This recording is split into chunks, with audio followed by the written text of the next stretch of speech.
Hey guys, I'm Allie, and I want to talk to you guys about that scary affliction called writer's block. I can't tell you how many times people have mentioned the phrase writer's block to me, either just in like a passing joke, or they just assume that I have it because I'm not sitting down and writing. And no matter how many times a very well-known novelist or a teacher writer here on YouTube or anywhere else says that writer's block does not exist and that it is not a thing, we still suffer from whatever that thing is. I completely understand writers telling other writers that writer's block does not exist because what you give energy to, what you give your thoughts to is just going to make that thing expand. And we don't want to expand this idea that we can't write anymore, that we're blocked. So that's why they say it doesn't exist. We are definitely 100% capable of moving past it. And it does not need to linger for more than a few hours or a day. It's not this dreadful, dramatic condition that starving artists, writers are trapped in for years. And even if they've never wrote a book, they can just say, I have writer's block. That is why they talk about writer's block in such a negative way, because the very idea of it is just nonsense. It's someone who's never written a book in their life or a screenplay or anything could just say, I'm a writer, but I have writer's block. It becomes an excuse. And we don't want excuses to stop us from getting things done, from getting our writing done. So let's just say the symptoms of writer's block are a real thing. We just don't need to call it by its name. I suffer from moments of stuckness, so I wanted to give you guys my 10 helpful hints in ways to combat the feeling of writer's block. The first one you're gonna totally hate me for. I hate myself for it. But it's high intense activity. I hate exercising more than I hate most things, okay? But it really does help to get your brain stimulated and to release sort of trapped energy inside your body and inside your brain. My suggestion is go for a really intense run, even just for 10 minutes, or some really high intensity workout that you can find here on YouTube. Anything that will just get you sweating, get your heart rate up, and just sort of have you like jumping all over the place and just releasing all of that BS that's building up inside of you. Because that's what's really going on, right? You have just all this stimulation, all these thoughts and all these ideas in your head, and it's a lot of tension. And so it's just coming down into the rest of your body, and your brain and your body work together, right? So whatever you do for your body to help that is going to help this. So you must balance it out. There were times when I was so freaking stuck and anxious and confused that I just ran in circles around my house. I imagined that I was running away from myself and from my characters because I was so stressed out that was the only thing that would keep me running faster and faster because I just wanted to get away from myself and all my thoughts. Try it. Maybe it'll work for you. Number 2, write something else. I know it's kind of controversial for me to say, and many will say that it's contradictory, but I'm going to challenge that. Here's a personal example. Right now, I am writing 3 novels and 6 screenplays, and I know you're thinking, why the heck would you do that to yourself? That's insane. I bounce around so that no matter what the condition of my brain, no matter what the conditions in my environment, I am still writing something. Something is getting done. I'm still productive. So for instance, I'm about to finish my fantasy novel, which I'm very excited about. Today actually is probably going to be the day that the final chapter is done. If I start to feel like I can't write this chapter for some reason, which probably is going to happen now that I've mentioned it, I will just scoot over and open another project file. I will start working on my other book. That is, it's a comedy, dramedy type of thing with young people. It's much easier, so I don't have to think as much, and I can just sit in that and write some ideas and have fun with it. Or I can go over and look at one of my screenplays, which again is, to me, it's a little bit easier than writing a novel. I refuse to spend days uninspired or blocked or unproductive. You must find a way to be productive, and if that means bouncing around with different projects, I think you should give it a go. When you focus on a different project, it eases the tension off of your brain. It eases the pressure. So now you're thinking, okay, at least I'm being productive, so I'm not stressed and I'm not anxious and I'm not giving energy to this idea that I'm blocked. Actually, I'm just working on something else because I'm not blocked at all. I'm very creative and I'm very capable of finishing the priority project. But right now, my brain just needs to rewire and regroup and figure things out. So in the meantime, I'll work on this. It will distract me from the tension, let the tension dissipate, and then I can work on the priority project. Number 3, play a video game. Not a bunch. Don't get addicted. Don't go overboard. Just for an hour. Maybe less, actually. Less is probably better. A lot of people talk about watching a movie or watching TV as a way to relax your brain and get your creative juices back flowing. But I kind of think that just settles you into a too deep state of comatose, and it's very difficult to get back out of that. You still need your brain to be active, wired, and ready for flow to sort of seep in through your ears and just electrify you. You have to be ready for that. The game you play also matters. Me personally, I will probably play something more like Mario Kart. I don't have to think, I just have to race and win.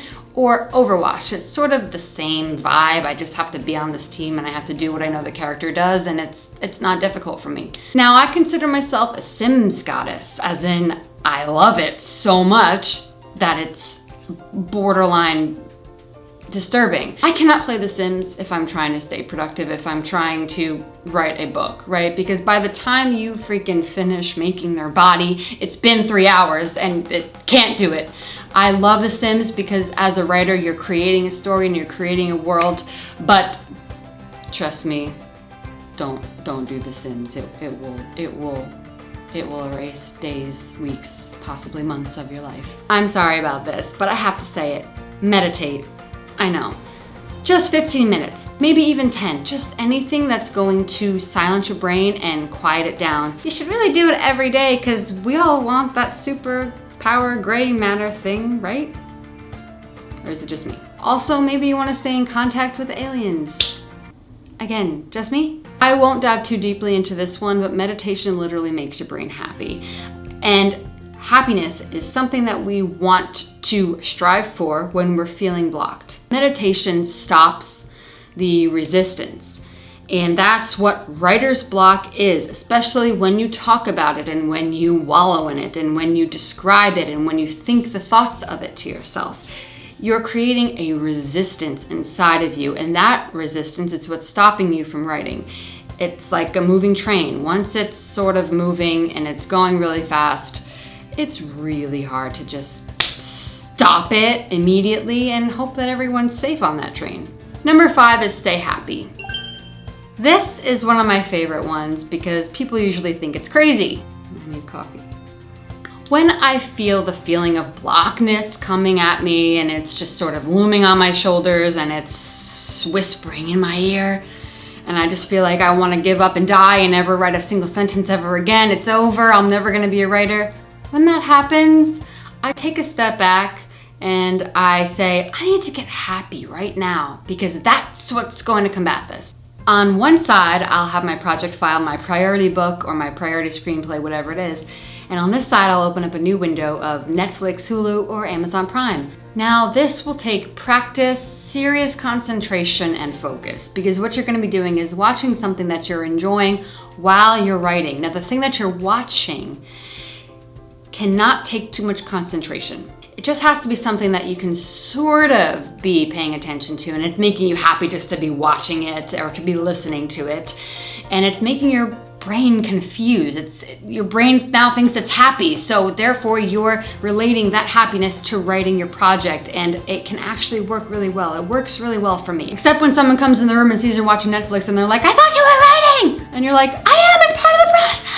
Horror movies are my go-to to be watching while I'm writing something, even if I'm not writing something horror, because you don't really have to think. I would not recommend something like a documentary or a mystery or a very serious drama. I would go for comedy, horrors, rom-com, anything that feels really good. Sometimes I'll just put on the Golden Girls because I love the Golden Girls and they make me laugh, and I don't have to pay attention because I have every episode memorized. But the jokes still crack me up and I feel good when I'm watching it, so then I feel good when I'm writing. Here's a don't. Don't go on your phone. I know, it's really hard. And this one's really personal for me. I have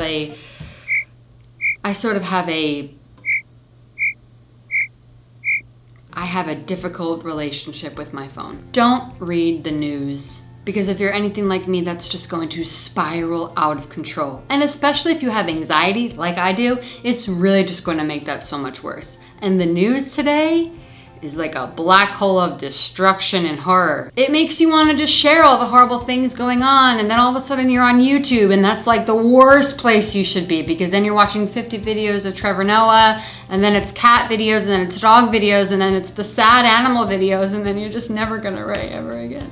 Social media is also a killer.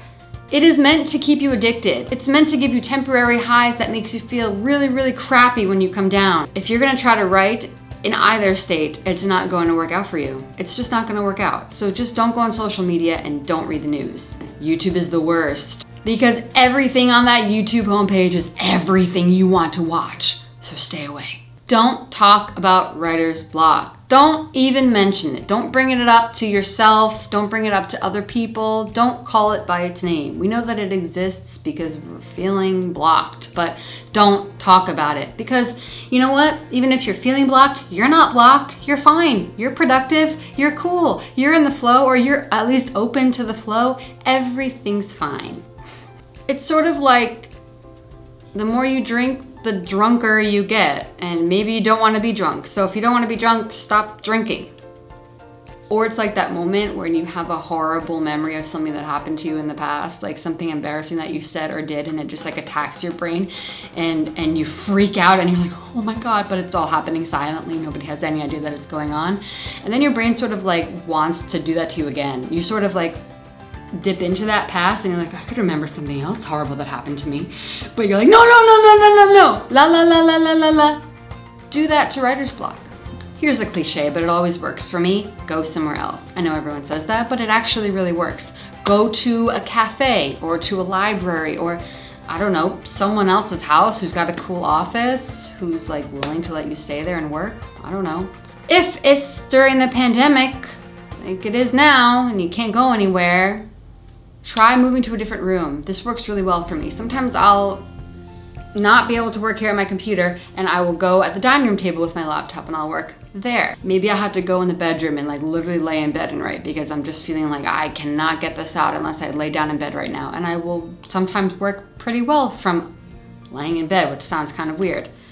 Once I wrote in the bathroom and it worked really well. One of my favorite places to write when I can't write in my house is actually in the car. If you can get somebody who cares about you to take a long road trip with you where they're gonna drive and you can sit in the back seat an hour or two maybe with your laptop, a lot of writing can get done. It's just like when you're in the car, all of a sudden you have all these amazing ideas and the movement is sort of relaxing. For me, it's just an amazing place for writing in the car.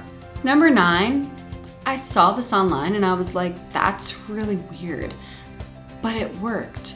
Cry.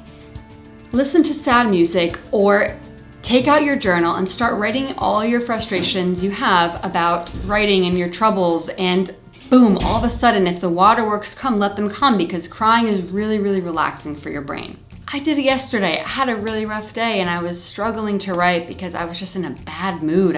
I did yoga, I did exercise, I meditated, and I was still just feeling blah. So I just sort of played some sad music and I felt myself cry a little bit, and then I just put my fingers to the keyboard and just let them fly, and all of that releasing of tension really helped. So cry? This one might only be unique to me. Number 10, imagination. Use it as a secret weapon, almost to the point of disassociation or adaptive. Sounds scary. Hear me out. I daydream a lot, to the point where I'm more often in a daydream than I'm actually in my reality. I daydream like it's my job, and luckily it's really good for my job. Listen to epic music and get yourself into the story that you're trying to write. Maybe I'll go for a drive, or I'll clean the house, or I'll just sit in front of my computer with this epic music on. I have a playlist called Epic Writing that I share with my brother, who's also a novelist. And I'll listen to this epic music and I will imagine that I'm there with my characters and I'm imagining how they feel, and I'm watching these battles or watching this horrible sad moment or this reunion happening, and I'm there with them and I feel it happening. So I'd open up your dreamland world and just let it fly. Let it take you to wherever your story is and just feel happy and feel the excitement of it. And that might be exactly what you need to get you back into your book. I hope this was helpful, you guys. Whether it was or wasn't, just remember, guys, that back in the day, writers just sort of accepted a life of suffering, anguish, and torment as a writer and a starving artist. So feeling all these emotions and confusions is totally okay, as long as you try to stay in control of it and always put the writing first. Always try to stay productive. And don't try to force flow. Flow just happens. That's what flow is. That's why it's called flow. You thinking about flow or trying to force flow is only gonna make flow think you're desperate and needy and stay really far away from you. Don't think about it, just write. Flow likes the hard to get game, so good luck.